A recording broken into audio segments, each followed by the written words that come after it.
1923 నుంచి 2019 వరకు అంటే వైఎస్ఆర్సీపీ ప్రభుత్వం వచ్చేదాకా మన రాష్ట్రంలో ఎన్ని గవర్నమెంట్ మెడికల్ కాలేజీలు ఉన్నాయో తెలుసా? 12 అన్ని కలిపి. మా ప్రభుత్వం రాక మునుపు 2019 నాటికే చంద్రబాబు నాయుడు అప్పటికే 3 సార్లు ముఖ్యమంత్రి, 4 ఏళ్ల ముఖ్యమంత్రిగా పరిపాలన చేశాడు. అప్పటికే కనీసం ఒక్క గవర్నమెంట్ మెడికల్ కాలేజ్ అయినా తీసుకొచ్చాడు? ఒక్క గవర్నమెంట్ మెడికల్ కాలేజ్ అయినా కట్టాడా? ఆలోచన చేయమని అడుగుతా ఉన్నా. కనీసం ఆలోచన చేశాడని అడుగుతా ఉన్నా. అదే మా ప్రభుత్వం 2019లో మా ప్రభుత్వం వచ్చి కేవలం 5 సంవత్సరాల అతి కొద్ది కాలంలోనే మా ప్రభుత్వ హయాంలో ప్రతి జిల్లాకు ఓ గవర్నమెంట్ కాలేజీని తీసుకురావాలని, ఒక టీచింగ్ హాస్పిటల్ తీసుకుని రావాలని, మెడికల్ కాలేజ్ ను అక్కడ పెట్టాలని, ప్రతి జిల్లాలోనూ కూడా ఒక గవర్నమెంట్ మెడికల్ కాలేజ్ అక్కడ ఉండాలి అని. ఎప్పుడైతే గవర్నమెంట్ మెడికల్ కాలేజ్ ఎప్పుడైతే ఆ జిల్లాలో వస్తుందో అప్పుడు ఆ గవర్నమెంట్ మెడికల్ కాలేజ్ తో పాటు టీచింగ్, ఉచితంగా వైద్యం పేదలకు అందుతుంది. ఒక హబ్ గా యాక్ట్ అయ్యి పిహెచ్సిలు, ఏరియా హాస్పిటల్స్, పిహెచ్సిలు, విలేజ్ క్లినిక్స్ అన్ని కూడా అనుసంధానమై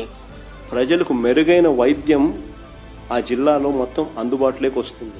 నేను అడుగుతా ఉన్నా, దిస్ ఇస్ కాల్డ్ విజన్. ప్రజలకు ఏది అవసరమో, ఏది ఇంపార్టెంటో, ఏది ఖచ్చితంగా చెయ్యాలి అనే దానికి ఒక విజన్. నేను ఇవాళ చంద్రబాబు నాయుడు గారికి ఒకటే చెప్తా ఉన్నా, ప్రైవేటీకరణను మేము అడ్డుకుంటాం, అన్ని రకాల పోరాటాలు చేస్తాం, మీ నిర్ణయాన్ని వెనక్కి తీసుకునేంత వరకు ధర్నాలు జరుగుతాయి, ర్యాలీలు జరుగుతాయి, దీక్షలు జరుగుతాయి, నిరసనలు చేస్తాం.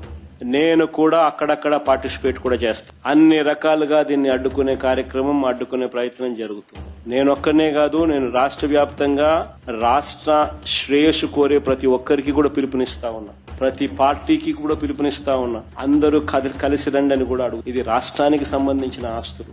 ఈ ఆస్తుల వల్ల ప్రజలకు మంచి జరుగుతుంది. ఈ ఆస్తుల వల్ల ప్రజలకు జరిగే శాశ్వత మంచిని చంద్రబాబు నాయుడు తీసేసే ప్రయత్నం చేస్తా ఉన్నాడు. దీన్ని అడ్డుకునే కార్యక్రమంలో ప్రతి ఒక్కరూ కూడా ముందుకు రావాలని కోరుతాం.